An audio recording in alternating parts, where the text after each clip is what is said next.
আজ চলে আসলাম ভোলা জেলার সবচেয়ে বিখ্যাত মাছঘাট সামরাজঘাটে।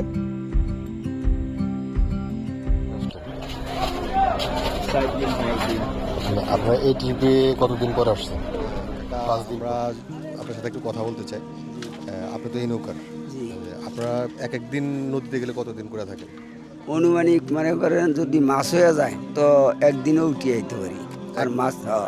আর মাছ না হইলে মনে করেন 3 দিন 4 দিন 5 দিন 8 দিন ওর সর্বোচ্চ 10 দিন। আপনারা কত দিনের খাবার নিয়ে যান? এই 10 দিন 15 দিনের। 10-15 দিনের খাবার নিয়ে ডাকাত বা কোনো কিছুর ইয়াটি আছে কিনা? এর আগে ডাকাইতে আসি, এখন নাই। এখন আজকে সপ্তাহানেক ধরিয়া দেখিটি না, আলাপ টালা শুনি না। এর আগে হ্যাঁ আলাপ পাই না। শুনছি সুন্দরবনও ধরছে, আমার ওই কক্সবাজার মুশকিলি এদিক দিয়েও ধরছে। আচ্ছা, তাহলে এখন মোটামুটি আপনারা নদীতে এখন দিয়ে মাছ ধরতে পারেন। আচ্ছা, এই সিজনে যে আপনারা মাছ ধরছেন, মাছের দাম কিরকম? মাছের দাম মোটামুটি অবস্থায় ভালোই আছে। মোটামুটি হ্যাঁ। আচ্ছা, সব মিলে আপনাদের কি হয়? না, এই সিজন আমার খারাপ গেছে। এই সিজন খারাপ গেছে। খারাপ গেছে। আচ্ছা, ধন্যবাদ। এগুলা কি মাছ? এগুলাই হাসিয়া মাছ মিশালি মাছ মিশালি।